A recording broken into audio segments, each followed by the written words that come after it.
ನಮಸ್ತೆ. ನನ್ನ ಎಲ್ಲ ಪ್ರೀತಿಯ ರೈತ ಬಾಂಧವರೇ ಹಾಗೂ ಸಾಮೂಹಿಕ ನಾಯಕತ್ವದ ಅಧ್ಯಕ್ಷರಾದಂಥ ನಮ್ಮ ಹೊನ್ನೂರು ಪ್ರಕಾಶಣ್ಣವರೇ,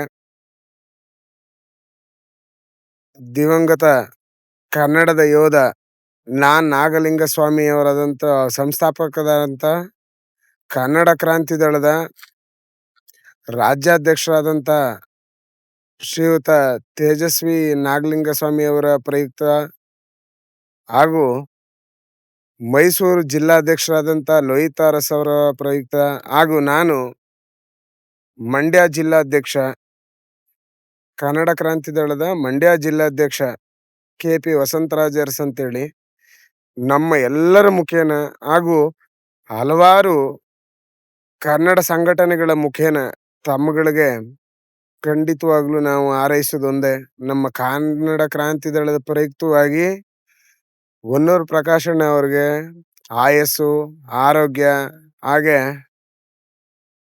ಸರಸ್ವತಿ ದೇವಿಯ ವಾಗ್ಬಲವನ್ನ, ಇವಾಗೇನು ನೀವು ಮಾತಾಡ್ತಾ ಇದ್ದೀರಿ ಅದ್ರ ಜೊತೆಗೆ ಸರಸ್ವತಿ ದೇವಿ ಇನ್ನಷ್ಟು ತಮಗೆ ವಾಗ್ಬಲವನ್ನ ಕೊಡ್ಲಿ ಅಂತ ಹೇಳ್ತಾ ಈ ಮೂಲಕ ನಾವು ಕಳಕಳಿಯ ಪ್ರಾರ್ಥನೆಯನ್ನ ಮಾಡ್ಕೋತಾ ಇದೀವಿ. ಹೊನ್ನೂರು ಪ್ರಕಾಶಣ್ಣ ಅವರೇ ಹಾಗೂ ಎಲ್ಲ ಹಿರಿಯ ಮುಖಂಡ್ರೆ, ಖಂಡಿತವಾಗ್ಲೂ ಇದು ಹಲವಾರು ರೈತ ಸಂಘ ಬಂದಿದೆ. ಎಲ್ಲಾ ರೈತ ಸಂಘನೂ ನೆಲೆ ಊರ್ಲಿಕ್ಕೆ ಸಾಧ್ಯ ಆಗ್ಲಿಲ್ಲ. ಇದೊಂದು ಸಂಘವನ್ನ ಏನಾದ್ರೂ ನೆಲೆ ಊರಿಸಿದ್ದಾರೆ ಅಂತ ಹೇಳೋದಾದ್ರೆ ಹೊನ್ನೂರು ಪ್ರಕಾಶಣ್ಣ ಅವರೇ ನೆಲೆ ಊರಿಸಿರೋದು. ಇದರಲ್ಲಿ ಕೆಲವೊಬ್ಬರಿಗೆ ಭಿನ್ನಾಭಿಪ್ರಾಯ ಇರಬಹುದು, ಇನ್ನೊಂದು ಮತೀಯ ಭಿನ್ನಾಭಿಪ್ರಾಯ ಇರಬಹುದು, ಮತ್ತೊಂದಿರ್ಬೋದು. ನಿಜವಾಗ್ಲೂ ಹೇಳ್ತೀನಿ, ನನಗೆ ಹೊನ್ನೂರು ಪ್ರಕಾಶಣ್ಣ ಅವ್ರ ನಂಬರ್ ಮಾತ್ರ ಇದೆ. ಇನ್ಯಾರ್ದಾರು ಇದ್ರೆ ದಯಮಾಡಿ ನನ್ನ ಹೆಸರು ವಸಂತರಾಜ್ ಅರಸ್ ಅಂತ ಹೇಳ್ಬಿಟ್ಟು ನನ್ನ ನಂಬರ್ನ ತಗೊಂಡು ಗ್ರೂಪ್ಗೆ ಆ್ಯಡ್ ಮಾಡ್ಕೊಳ್ಳಿ. ನಿಜವಾಗ್ಲೂ ಅವ್ರು ಮಾಡ್ತಕ್ಕಂಥ ಮತ್ತೆ ಅವ್ರು ಮಾತಾಡ್ತಕ್ಕಂಥ ಪ್ರತಿಯೊಂದು, ಆಮೇಲೆ ಈ ಜಿಲ್ಲೆ ಅನ್ನೋದಕ್ಕಿಂತ ಈ ಕರ್ನಾಟಕ ಪ್ರಾಂತ್ಯದ ರೈತರಿಗೆ ಏನು ಸಂಕಷ್ಟಗಳಾಗ್ತಿದೆ ಪ್ರತಿಯೊಂದನ್ನು ನಾನು ನನ್ನಲ್ಲಿ ಎಷ್ಟು ಸಾಧ್ಯವೋ ಅಷ್ಟನ್ನ ತಿಳಿಸ್ಲಿಕ್ಕೆ ಪ್ರಯತ್ನ ಮಾಡ್ತೀನಿ.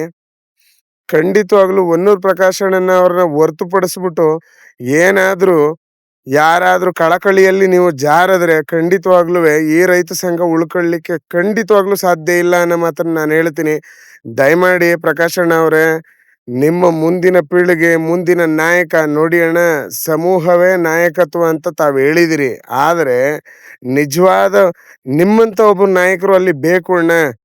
ಖಂಡಿತವಾಗ್ಲೂ ಯಾರನ್ನಾದ್ರೂ ಒಬ್ಬರನ್ನ ಬೆಳೆಸಿ ಖಂಡಿತವಾಗ್ಲೂ ಅದನ್ನ ಮಾಡಿ. ದಯಮಾಡಿ ನಾವು ಎಲ್ಲರೂ ನಮ್ಮ ಕನ್ನಡ ಕ್ರಾಂತಿ ದಳದ ಪರವಾಗಿ, ಹಲವಾರು ಕನ್ನಡ ಸಂಘಟನೆಗಳ ಪರವಾಗಿ, ನಾನು ಒಬ್ಬ ರೈತ ಅಣ್ಣ. ನಾನು ಮೂಲತಃ ರೈತ, ತದನಂತರದಲ್ಲಿ ನಾನು ಒಬ್ಬ ಬೋರ್ವೆಲ್ ಬಿಸ್ನೆಸ್ಗಾರ. ನನಗೆ ರೈತನ ಆದ್ಮೇಲೆ ನಾನು ಬೋರ್ವೆಲ್ ಬಿಸ್ನೆಸ್. ಬೋರ್ವೆಲ್ಲು 4 ದಿನ ನಡೀತದೆ, 4 ದಿನ ನಡೆಯೋದಿಲ್ಲ. ಆದರೆ ನಮ್ಮ ತಂದೆ ತಾಯಿಗಳು ಕೊಟ್ಟಂತ ಬಳುವಳಿ, ನಾನು ಒಬ್ಬ ರೈತ, ನಾನು ರೈತನಾಗೆ ಉಳಿದಿದ್ದೀನಿ ಅಣ್ಣ. ರೈತನ ಸಂಘಟನೆಯ ಪರವಾಗಿ ಹೊನ್ನೂರು ಪ್ರಕಾಶಣ್ಣ ನಾನು ಖಂಡಿತವಾಗ್ಲೂ ತಮಗೆ ಚಿರಋಣಿ. ಇದನ್ನ ಮತ್ತೊಬ್ಬ ನಾಯಕನನ್ನ ಅನ್ನೋದಕ್ಕಿಂತ ಮತ್ತೊಬ್ಬ ರೈತ ಸಂಘಟನಾಕಾರನನ್ನ ದಯಮಾಡಿ ಹುಟ್ಟಾಕಿ, ದಯಮಾಡಿ ಬೆಳೆಸಿ ಅಂತ ಹೇಳ್ತಾ ಈ ಮೂಲಕ ತಮ್ಮಲ್ಲಿ ಕಳಕಳಿಯ ಮನವಿಯನ್ನು ನಾನು ಮಾಡ್ತಿದ್ದೀನಿ ಪ್ರಕಾಶಣ್ಣ. ಥ್ಯಾಂಕ್ ಯು ಸೋ ಮಚ್ ಅಣ್ಣ.